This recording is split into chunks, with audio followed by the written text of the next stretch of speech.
السلام علیکم ورحمۃ اللہ۔ کل میں قرآن کی تفسیر پڑھ رہی تھی کہ اچانک مجھے 10 منٹ بعد بند کرنا پڑا سیشن اور پھر مجھے جانا پڑا، تو جس کی وجہ سے میرا ٹاپک بھی جو ہے نا وہ کمپلیٹ نہیں ہوا تھا۔ سو رائٹ ناؤ میں اس کو کنٹینیو کروں گی وہیں سے ہی۔ اور جو لوگ ابھی سن رہے ہیں آپ سننے پر فوکس کریں، کیونکہ اللہ تعالیٰ نے فرمایا کہ جب قرآن ذکر ہو رہا ہو تو تب سماعت پہ زیادہ فوکس کرتے ہیں، سننے پہ۔ ہم لوگ بات کر رہے تھے قرآن کی آیت نمبر 72 ہے سورہ آل عمران کی۔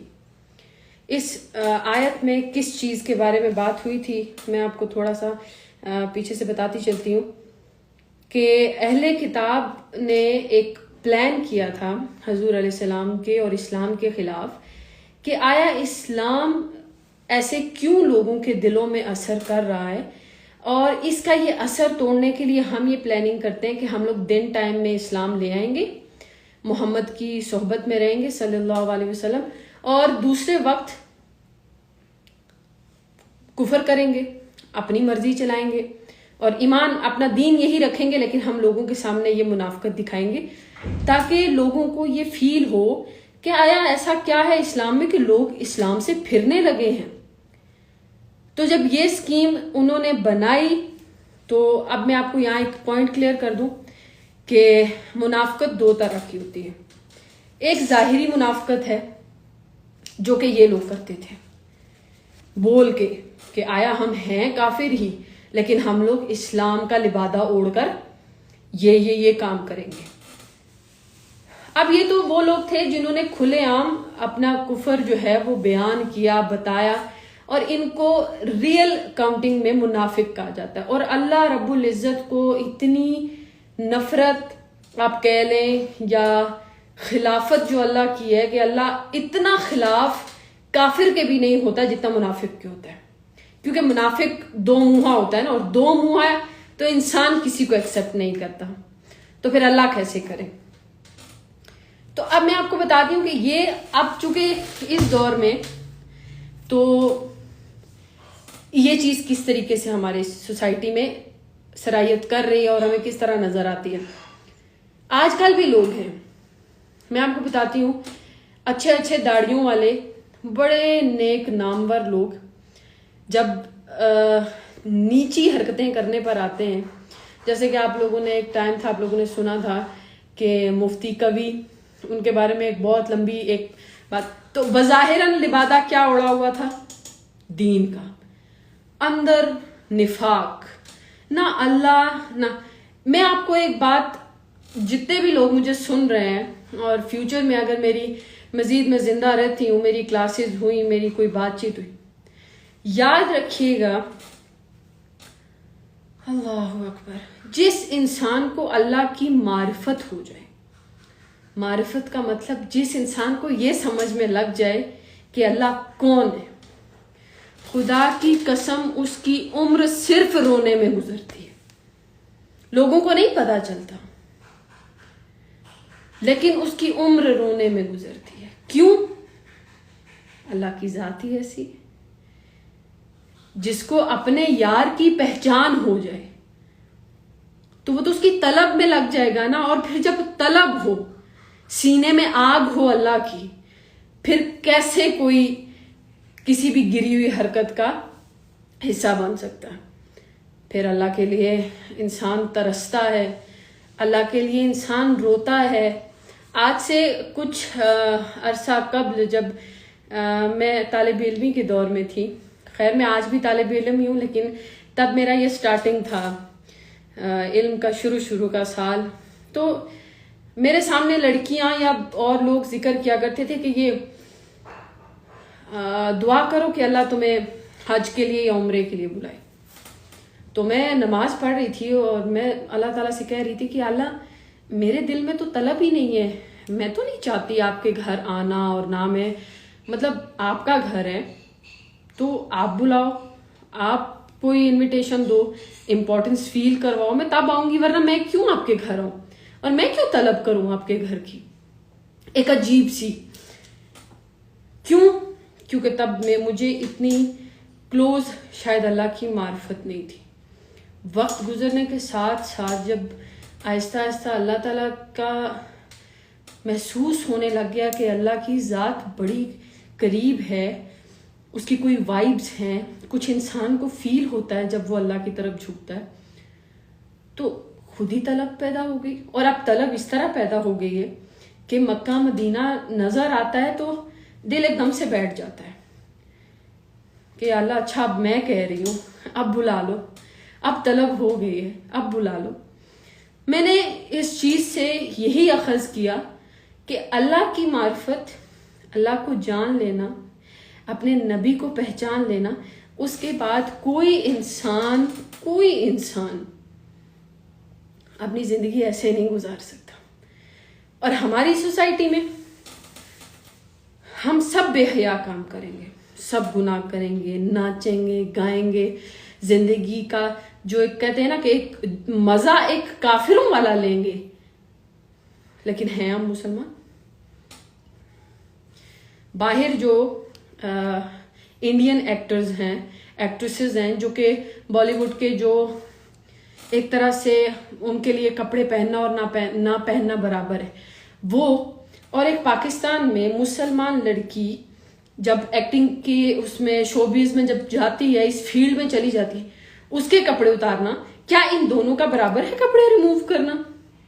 کبھی بھی نہیں. وہ کافر ہے، وہ کھلا کافر ہے. وہ اللہ کو بھی یہی کہہ رہی ہے کہ میں کافر ہوں، لیکن جو یہاں کر رہی ہے وہ دونوں کو دھوکہ دے رہی ہے، خود کو بھی، اللہ کو بھی. میں مسلمان تو ہوں لیکن میں ایڈوانس مسلمان ہوں. میں مسلمان تو ہوں لیکن میں تھوڑا سا ماڈرن مسلمان ہوں. So I am really sorry to say کہ اسلام سے زیادہ ماڈرن کچھ بھی نہیں. میں ماڈرن ہوں، میرے ساتھ پڑھنے والی بچیاں ماڈرن ہیں، انگلش جانتی ہیں، پڑھتی ہیں، یونیورسٹیز میں پڑھتی ہیں ماشاءاللہ سے. ہم سب ہیں. ماڈرن ہونا منافق ہونا نہیں ہے. یا تو اسلام چھوڑ دو، مرتد ہو کے نکل جاؤ کفریہ انداز اپنانے کے لیے، یا پھر دین میں داخل ہو جاؤ.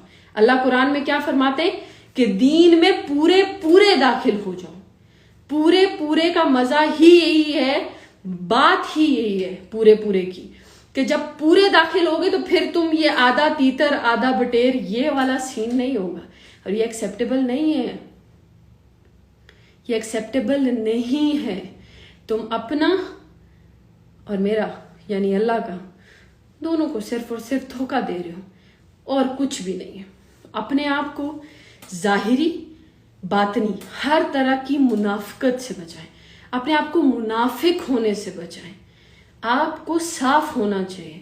اگر آپ کہہ رہے ہیں کہ میں مسلمان ہوں، then you are under کلمہ لا الہ الا اللہ محمد الرسول اللہ. آپ اس کلمے کے نیچے ہیں. جب آپ اس کلمے کے نیچے ہیں دین اسلام کے تمام rule and regulation and laws آپ پر اپلائی ہوتے ہیں. جب وہ آپ پر اپلائی ہوتے ہیں پھر آپ اپنی مرضی کا لباس نہیں پہن سکتی. پھر کوئی لڑکا اپنی مرضی سے لڑکیوں کے ساتھ دوستیاں نہیں لگا سکتا. میں تو مسلمان جو پاکستان کے لڑکے لڑکیاں ہیں جن کے ساتھ میرا کانٹیکٹ ہے یا جن کے ساتھ میں تو آپ لوگوں سے کہتی ہوں کہ لڑکے اسپیشلی آپ لوگ تو حضرت عمر کے مقام کے بنو، اس لیول کو چھونے کی کوشش کرو. آپ لوگ تو حضرت عمر کی نسلوں میں آ رہے ہو. آپ کو تو دین نے اپنا وارث بنا لیا ہے. عمر کو پڑھو. عمر کون تھے، کیسے تھے، کیسی جلالی طبیعت تھی. جہاں سے گزرتے تھے تو ان کے گزرنے کا کیا، ان کے گزری ہوئی جگہ سے شیطان نہیں گزرتا تھا، ڈرتا تھا ان سے. یہ ان کی فطرت تھی. اور اس کے لیے، اس چیز کے لیے آخر انہوں نے بھی تو جب اپنا کلمہ اپنایا تو اس کے بعد کلمے کا فائدہ نہیں لیا. آئی ہوپ آپ لوگوں کو میرا پوائنٹ سمجھ میں آ گیا ہوگا. اللہ اکبر کبیرہ.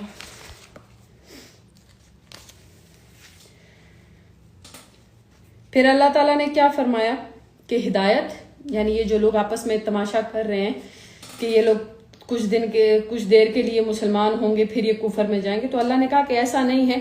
ہدایت تو وہی ہے جو اللہ ہدایت کرے، اور یہ سب کچھ اس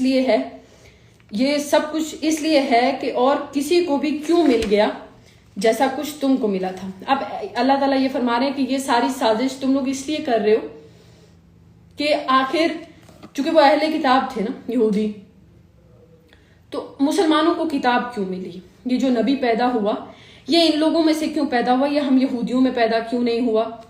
یہ جو آپس میں جیلسی تھی، اپنا سٹیٹس کا ایشو فیل ہوا، اس سٹیٹس کے ایشو کو ظاہر کرنے کے لیے، اس جلن اور حسد کو ظاہر کرنے کے لیے یہ اسکیم تیار کی گئی. یا پھر یہ کہ وہ غالب کیوں آگے تم پر، تمہارے رب کے آگے؟ اب جو مسلمان تھے وہ اللہ تعالیٰ نے پھر حضور پاک صلی اللہ علیہ وسلم کے آنے کے بعد یہودیت والا مذہب تو نہیں رکھا نا، نہ عیسائیت نہ یہودیت، پھر اس کے بعد ایک ہی مذہب ہو گیا. اب اللہ تعالیٰ نے حضور علیہ الصلوۃ والسلام کو غالب کر دیا تمام انبیاء پر، ان کی کتاب کو، اور یہ تکلیف یہودیوں سے برداشت نہیں ہو رہی تھی. تو اللہ تعالیٰ فرماتے ہیں اے نبی کہہ دیجئے بڑائی اللہ کے ہاتھ میں ہے، دیتا ہے جس کو چاہے اور اللہ بہت گنجائش والا ہے. خبردار، خاص کرتا ہے اپنی مہربانی جس پر چاہے اور اللہ کا فضل بڑا ہے. یہاں پر 44 آیت جو ہے وہ کمپلیٹ ہو جاتی ہے، اور یہاں پر میرا کل والا جو پوائنٹ تھا وہ کمپلیٹ ہو گیا ہے. انشاءاللہ تعالی کل میں یہیں سے آگے مزید جو ہے وہ 2 سے 3 آیات کی ٹرانسلیشن اور ان کی تفسیر بتاؤں گی. بہت لمبی نہ تو کلاس ہوگی نہ بہت لمبا ٹائم میں آپ لوگوں کا لوں گی، تاکہ آپ لوگوں پر بھی آسانی ہو اور میرے لیے بھی.